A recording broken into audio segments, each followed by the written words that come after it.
अंडा रिलीज होने का मतलब ये नहीं है कि आप प्रेग्नेंट अवश्य होंगे। नमस्कार, मेरा नाम डॉक्टर सुवर्चला है, जीवा फर्टिलिटी सेंटर्स में साइंटिफिक डायरेक्टर हूँ। आपको लगता होगा आपके पीरियड्स रेगुलर हैं, अंडा रेगुलरली रिलीज हो रहा है, जो आप स्कैन्स के द्वारा पता कर रहे हो या ल्यूटिनाइजिंग हार्मोन किट के द्वारा पता कर रहे हो, और इससे आपको पता लग रहा है कि अंडा रिलीज हो रहा है, लेकिन फिर भी आप प्रेग्नेंट नहीं हो रहे। तो सिर्फ ये अंडा रिलीज का ही विषय नहीं है। प्रेगनेंसी बहुत कारणों की वजह से आ सकता है और नहीं भी आ सकता है। तो हम शुरू से शुरू करते हैं। सबसे पहले तो ब्रेन से शुरू करेंगे, जहाँ पे ये सब शुरू हो रहा है, जहाँ से हार्मोन्स रिलीज हो रहे हैं।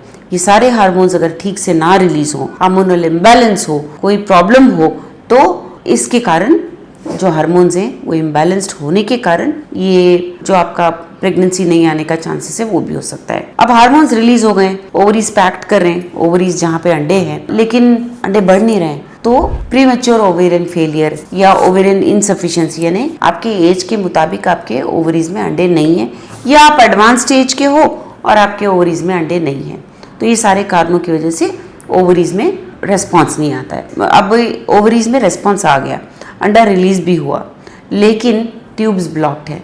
अगर ट्यूब्स ब्लॉक्ड है और अंडा रिलीज भी हो रहा है, अच्छा क्वालिटी का भी है, तो ये हो सकता है कि वहाँ पे फर्टिलाइजेशन नहीं हो रहा है। फर्टिलाइजेशन नहीं होने के कारण, ब्लॉक होने के कारण ट्यूब, एम्ब्रियो गर्भ में आके चिपकने के चांसेस भी कम हो जाते हैं। ट्यूब में अगर कोई इन्फेक्शन हो, एंडोमेट्रियोसिस हो, इसके कारण भी फर्टिलाइजेशन नहीं होने के रीजंस हो सकते हैं। एक्टोपिक प्रेगनेंसी होने के रीजंस हो सकते हैं। काफी कुछ ट्यूब की वजह से भी हो सकता है। अभी ट्यूब भी ठीक है अगर, लेकिन गर्भ में कोई प्रॉब्लम है, कंजेनिटल जेनेटिक प्रॉब्लम बचपन से ही, जो सेप्टेट यूट्रस है, आर्कुएट यूट्रस है, डायडेल्फिस है, यूनिकॉर्नुएट है, इन सब की वजह से भी प्रेगनेंसी नहीं आना, मिसकैरेजेस या इम्प्लांटेशन फेलियर देखा गया है।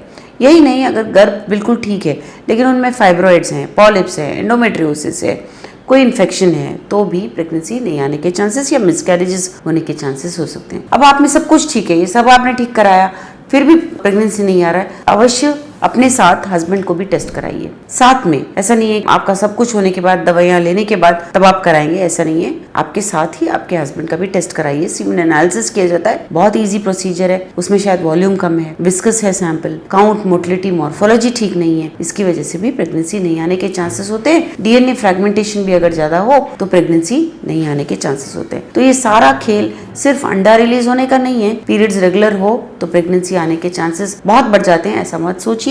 अगर 1 साल हो गया है, आप 30 साल से कम उम्र के हैं, 1 साल हो गया है, आप कोशिश कर रहे हैं प्रेगनेंसी नहीं आए, तो जांच करवाइए। अगर आप 35 के ऊपर हैं, 40 के आसपास हैं, तो 6 महीने के बाद ही डॉक्टर की सलाह अवश्य लें और जांच कराएं। इसके बारे में और जानकारी के लिए अवश्य जीवा फर्टिलिटी सेंटर्स आएं।